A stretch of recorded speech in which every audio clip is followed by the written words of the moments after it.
বিসমিল্লাহির রহমানির রহিম। কথায় বলে সরষেতে ভূত ছাড়ানো হয়, কিন্তু আমার কথা হলো বর্তমান সময় সরষের ক্ষেতেই ভূত দেখা যায়। বিশ্বাস হচ্ছে না ভূত দেখা যায়? তাহলে আপনি চলে আসেন গুনরগাতি পশ্চিম পাড়া। এই ভিডিওতে দেখাবো সরষের ক্ষেতের সৌন্দর্য এবং এই সরষের ক্ষেতটি কোথায়। আর এই সবকিছু জানতে হলে পুরো ভিডিও দেখেন মনোযোগ সহকারে। এম মিডিয়া 28 এর পক্ষ থেকে সবাইকে জানাই শুভেচ্ছা। আসসালামু আলাইকুম ওয়া রাহমাতুল্লাহ। সর্ষে ফুলের নতুন আরেকটি ভিডিও নিয়ে আমি আব্দুল আলিম আপনাদের সাথে। বাংলা অগ্রহায়ণ ও পৌষ আর ইংরেজিতে ডিসেম্বর মাস।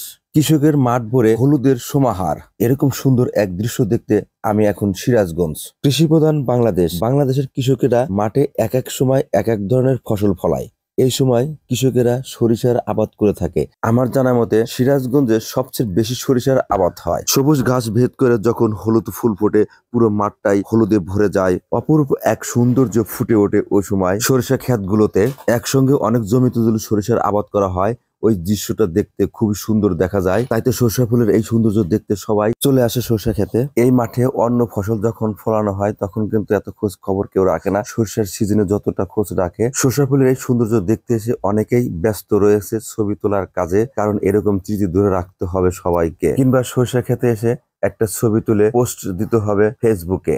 তাই আমি বাদ থাকবো কেন? তাই আমি কিছু ভিডিও করে আপলোড দিব ইউটিউব, ফেসবুকে। এরকম চিন্তা ধারণা আমারও রয়েছে। যদিও আমার বাড়ি সিরাজগঞ্জ, কিন্তু আমি এই সরিষা ক্ষেত্রে দেখতে গেছি গাজীপুর জেলা থেকে 120 কিলোমিটার রাস্তা পাড়ি দিয়ে আসতে হচ্ছে এখানে। এই সুন্দর জায়গার ঠিকানা বলছি আমি। সিরাজগঞ্জ জেলার সদর থানার গুরুত্বপূর্ণ একটি ইউনিয়ন খোকসাবাড়ি ইউনিয়ন।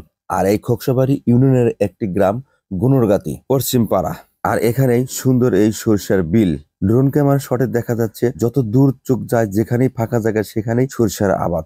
গুনরগাতি এই গ্রামটি যমুনা নদীর পার ঘেঁষে অবস্থিত, যার কারণে এই গ্রামের মানুষের প্রকৃতির সাথে অনেক সংগ্রাম করে বাঁচতে হয়। যমুনা নদীর পানি যখন বৃদ্ধি পায় তখন এই গ্রামের রাস্তাঘাট, বাড়িঘর সব পানিতে থই থই করে। সুতরাং এই গ্রামের প্রত্যেককেই প্রস্তুতি থাকতে হয় পানির সাথে সংগ্রাম করার জন্য। প্রকৃতির সাথে সংগ্রাম করে বেঁচে থাকতে হয় এই গ্রামের মানুষদের। এই গ্রামের মানুষ চায় এর একটা স্থায়ী সমাধান। প্রতি বছরের যেন ডুবে না থাকতে হয় পানিতে বাড়ি কিংবা রাস্তাঘাট। এই জমিগুলোতে নদীর পানি সরাসরি ঢোকার কারণে পলি মাটি বেশি আসে, তার কারণে এই জমিগুলোতে ফসলটাও অনেক বেশি হয়। যে কোনো ফসলই অনেক বেশি হয়। আমার এই ভিডিও যারা ইউটিউব থেকে দেখছেন, যদি চ্যানেলটি সাবস্ক্রাইব না করে থাকেন তাহলে একটু সাবস্ক্রাইব করেন। আর যারা ফেসবুকে দেখছেন তারা একটি ফলো দিয়ে রাখেন। আর লাইক কমেন্টস তো অবশ্যই করবেন। আপনাদের লাইক কমেন্টস আমার আরেকটি ভিডিও বানাতে উৎস যোগায়। প্রিয় দর্শক, আমার এই ভিডিও আমি এখানে শেষ করছি।